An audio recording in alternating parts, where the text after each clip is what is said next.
For more than 40 years, CNN has offered a front row seat to history in the making. Why am I under arrest? It's a hoax, a setup. Join us as we turn back the clock. 2 explosions. Killed Osama bin Laden. And watch the stories that have defined our time. There are no words. O.J. Simpson. This is CNN's Rewind. It was January 1986. Americans had just been introduced to Nintendo. Back to the Future was in theaters. And the Cold War was beginning to warm up. Meanwhile, NASA's shuttle program was bringing the dream of space travel closer to home. Here today to announce the first private citizen passenger in the history of spaceflight. But on a cold January morning, disaster would ground the ambitions of spaceflight for years to come. 3, 2, 1, and liftoff. Oh my goodness.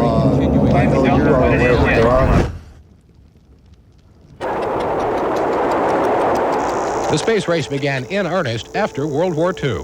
Both the United States and the Soviet Union perfected rockets and missiles. From the beginning, the space program was more than a scientific experiment. It was a matter of national pride and national security. With the U.S. on top in the space race, NASA let military considerations take a back seat and concentrated on science. But now, Congress wanted a return on their space investment. Billions of dollars had been poured into the NASA project. The 70s found NASA researchers back at the drawing board, working almost non-stop to develop this space vehicle that could be launched into space and returned much like an airplane. On November 24th, 1980, the first space shuttle rolled out of the hangar. Its name, Columbia. It marked a new era in space exploration. Since then, 3 other shuttlecrafts have been built: Challenger, Discovery, and Atlantis.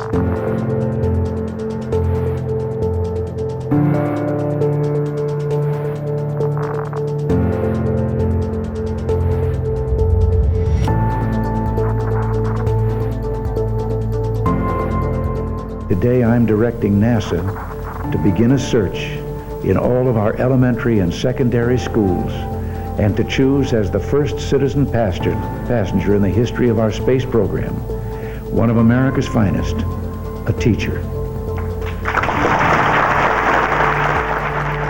Applications to be the first civilian in space will be distributed through all U.S. public, private, and parochial schools. NASA officials will select 1 civilian astronaut and 1 backup for several months of pre-flight training.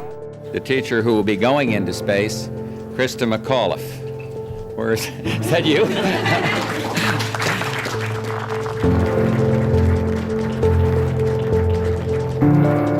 McAuliffe was faced with training. She clearly relished the challenge. She said she hoped to inspire others to reach out and try new and different things. One of the things that I would like to do when I go aboard the shuttle is to bring back the wonder of it all. Just seeing Mrs. McAuliffe out raking her yard or something, not floating around in space. First it was the wind, then it was a frozen bolt, then it was the wind again. As a result, the Space Shuttle Challenger is still sitting on Launch Pad 39B at the Kennedy Space Center. The weather once again ruining NASA's show.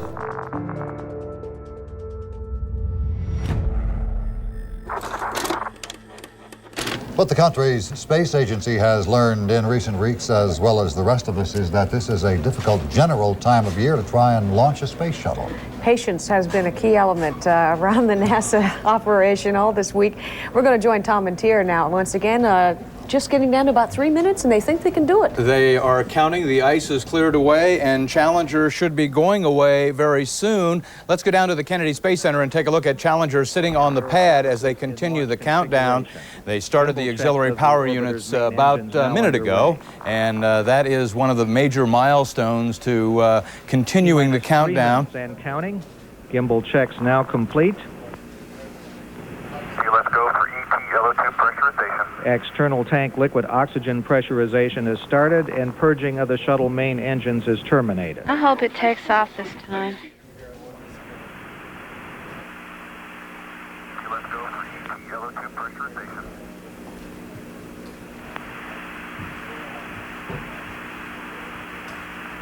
Gimbal checks now complete.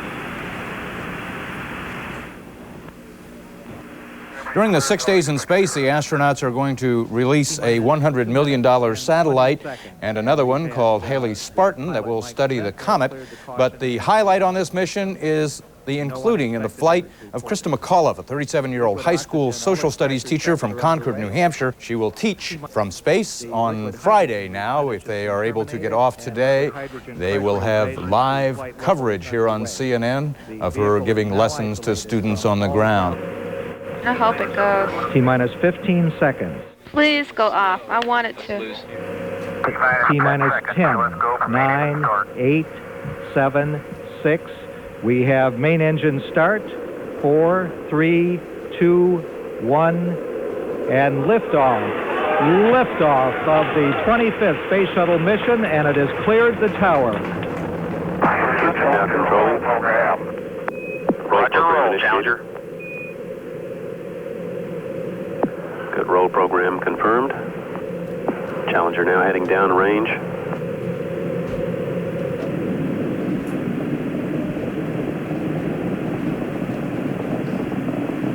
Engines beginning throttling down now at 94%. Normal throttles for most of the flight, 104%. We'll throttle down to 65% shortly. Engines at 65%, 3 engines running normally, 3 good fuel cells, 3 good APUs. Velocity 2,257 feet per second. Altitude 4.3 nautical miles. Downrange distance 3 nautical miles. So the 25th Space Shuttle mission is now on the way after more delays than NASA cares to count. This morning it looked as though they were not going to be able to get off. 1 minute 15 seconds. Velocity 2,900 feet per second. Altitude 9 nautical miles. Downrange distance 7 nautical miles.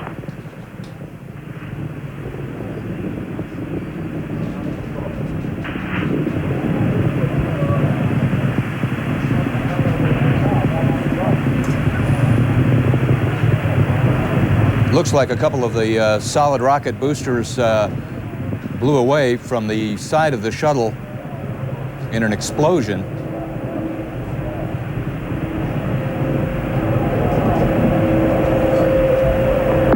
Flight controllers here looking very carefully at the situation. Obviously a major malfunction.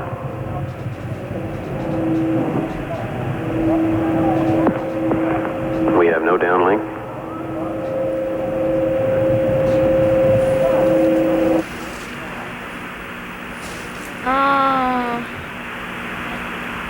Oh, please. Where is it? We have the explosion on tape here. All right. Oh, goodness.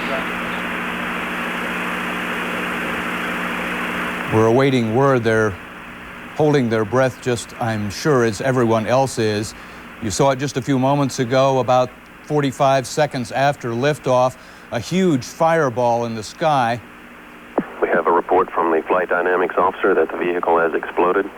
Flight director confirms that. We are looking at checking with the recovery forces to see what can be done at this point.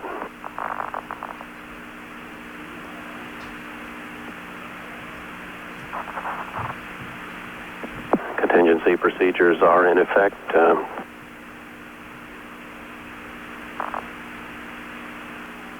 In what appears to be a major catastrophe in America's space program, Challenger, only seconds after leaving the launch pad, according to NASA, has exploded in midair. No word yet on if there are any survivors. You can see what appears to be a ship off of the Kennedy Space Center. Just saw a splash in the water. Don't know if that was one of the solid rocket boosters or part of the shuttle. On board the space shuttle this morning, Commander Francis Dick Scobie, co-pilot Michael Smith, Judith Resnick, Ronald McNair, Jeffrey Jarvis, and Krista McAuliffe, and Ellison Azuka. Let's take another look now, just seconds into the launch. This is before the solid rockets were lit. T-minus 10, 9, 8, 7, 6. We have main engine start. 4, 3, 2, 1, and liftoff. Liftoff of the 25th Space Shuttle mission, and it has cleared the tower. Now control. Roger, roll, Challenger. Good roll program confirmed. Challenger now heading downrange. Tom, everything looks normal to this point? I don't want to see it again. Everything looks normal to this point. It's when the long-range tracking cameras took over, and you could see an extreme close-up as the solid rocket boosters appeared to be breaking away from the shuttle and then explode. It comes up in just a few seconds here. Let's see it again. Running normally. There. You could see right before the explosion at the external tank where it attaches to the shuttle, a flame appeared to break out between the external tank and the shuttle. Tom, this has never happened before. I know you are aware that there are contingency plans for such an event. Because it's never happened before, I think possibly many people even involved are not aware of what they are. Do they have ships standing by? There are recovery ships standing by, and they do go through procedures for launch aborts. There is worst-case scenario. We have CNN's John Zarella, who is at the Kennedy Space Center, on the live line now. John, you could, I'm sure, see it from your vantage point, even 9 miles down. Describe the scene there. Here now at the Kennedy Space Center, everybody's just stunned. They're in shock. It's a situation where people are just sort of standing around in just bewilderment at this point. And of course, we're not getting any information from here any more than what you are. Only just what we have just witnessed and what we've seen, this tragic incident. Well, the explosion that we saw just a few minutes ago, we're back now to a live picture from a helicopter above the launch area. This is Mission Control in Houston. For the last 4 or 5 minutes, the audio channel from Mission Control has been silent. Not a single word has been spoken while the rescue efforts, if there are any to be made, are underway. Let's go to the White House now and Larry speaks. And shocked at what he has just seen replayed on television concerning the shuttle launch. We do not have any more information than is being provided to the public at this time. The way the federal president found out about it is he was in the Oval Office. The vice president and the foreign policy advisor, John Poindexter, came in with others and informed the president that the news had just broken. We immediately adjourned our Oval Office meeting and went into an adjoining room, the president's study, where there's a television, and the president then began to review television reports of the explosion there shortly after the launch. So once again, the president is concerned. He is saddened. He is very anxious to have more information on it. At the moment, as I say, we're learning most of our information from what the public is getting. What is anything said about the fact that the teacher was on board this plane? Well, it was something that was on all of our minds, that we did have the first teacher in space, really the first civilian, so to speak, other than our members of Congress who have flown in space, and certainly that's on our mind. Tom, we've just learned from a wire report that the students at Christa McAuliffe's high school in New Hampshire were watching the liftoff along with hundreds of thousands of other Americans. Students filled the Concord High School auditorium to watch the launch. As Challenger lifted off, they shouted, clapped, blew horns. At first, few realized what had happened. Then, the fact that what began as a joyous event had turned to tragedy hit them. They said on TV that it blew up, and everybody started crying. That's when I realized what happened. The word of the Challenger catastrophe struck Washington like a winter thunderbolt. The House of Representatives was in session at 11:38 Eastern Time this morning, but not for long. The House chaplain, very quickly upon learning of the news, offered a prayer for those off the coast of Florida.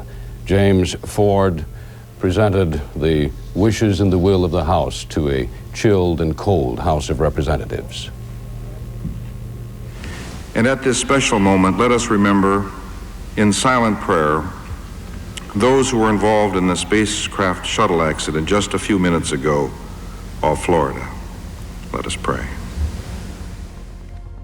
Then the Speaker, Tip O'Neill, adjourned. Bob, when we come back to you, I want to take a pause for 10 seconds of silence. We'll go to out of 14 and 10 seconds of silence, and you can say that if you want to. Challenger, as far as it affects the nation's capital now, Bob. Thank you, Reed. And we will pause now at CNN in our coverage for 10 seconds of silence.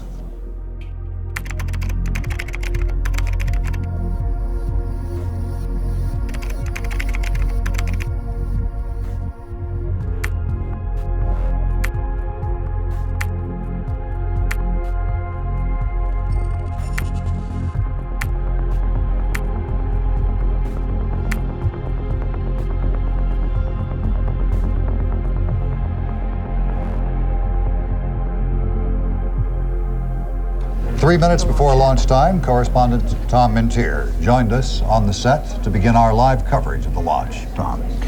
Bob, the only concern that NASA really showed this morning was with the icicles, some of them 2 foot long, and it might be proper to go back and look and think about the situation with that.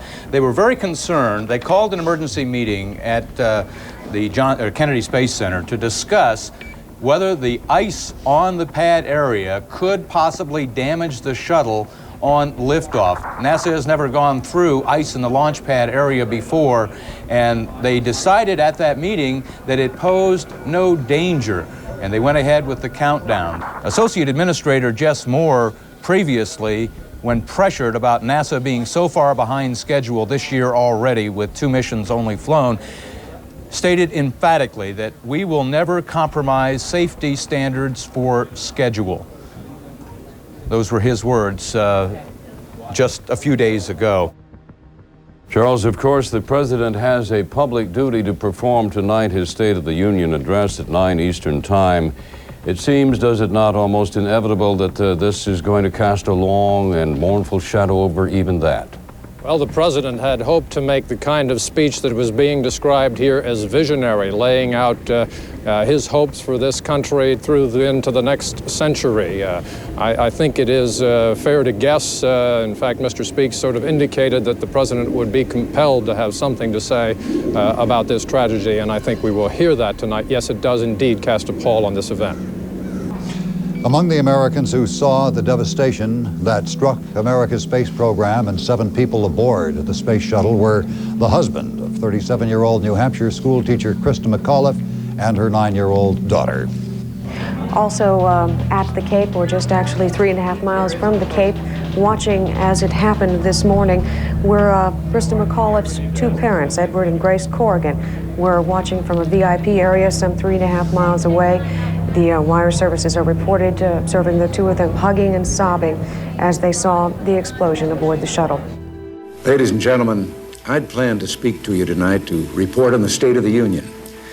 But the events of earlier today have led me to change those plans. Today is a day for mourning and remembering. 19 years ago, almost to the day, we lost 3 astronauts in a terrible accident on the ground. But we've never lost an astronaut in flight. We've never had a tragedy like this. And perhaps we've forgotten the courage it took for the crew of the shuttle. But they, the Challenger 7, were aware of the dangers, but overcame them and did their jobs brilliantly. We mourn 7 heroes. We mourn their loss as a nation together. The families of the 7, we cannot bear, as you do, the full impact of this tragedy. But we feel the loss, and we're thinking about you so very much. Your loved ones were daring and brave, and they had that special grace, that special spirit that says, give me a challenge, and I'll meet it with joy. They had a hunger to explore the universe and discover its truths. They wished to serve, and they did. They served all of us. And I want to say something to the school children of America who were watching the live coverage of the shuttle's takeoff. I know it's hard to understand, but sometimes painful things like this happen. It's all part of the process of exploration and discovery. It's all part of taking a chance and expanding man's horizons. The future doesn't belong to the faint-hearted. It belongs to the brave. The Challenger crew was pulling us into the future, and we'll continue to follow them.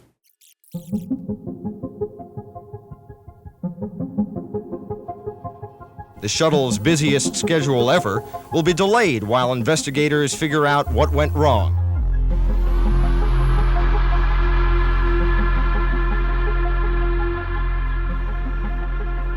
The Challenger would have flown successfully if the weather at Cape Canaveral had been warm. NASA was not communicating with itself and was keeping some problems secret from top management.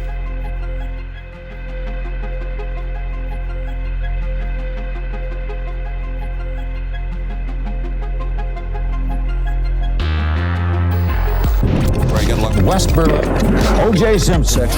There are no words. Made history. The United States killed Osama bin Laden. 2 explosions. Donald Trump wins. It's a hoax. A setup. Why am I under arrest?